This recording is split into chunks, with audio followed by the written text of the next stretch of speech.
কালি মালি বলে গেছে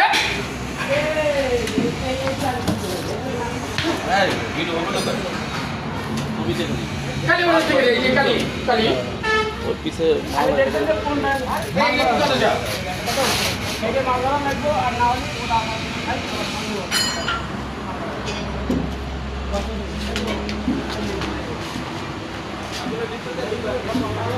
কি করবা হ্যাঁ এই পিছে খালি চিংড়ি একটা ভাড়া হলাম 57 বাচ্চা আমি আপনার যে বলতে তো আপনি কম দিলে বুঝতে পারবেন আপনার যে এত দূর থেকে আনেন না আপনি যদি শেষ হবে গাছের দিন না বিল কম ঘরের মধ্যে আসবে এটা আপনি এই করেন কথা বলছেন না পরিশোধের পথে জীবন করেন না 25,000 টাকা একবারে দাম লাগা শেষ পাওয়াটা কম পায় কিলো বেশি বেশি আছে আপনি এক আর যদি হেড থেকে যদি আপনার লাইনে 1500 দিয়ে হয়ে যায় আমি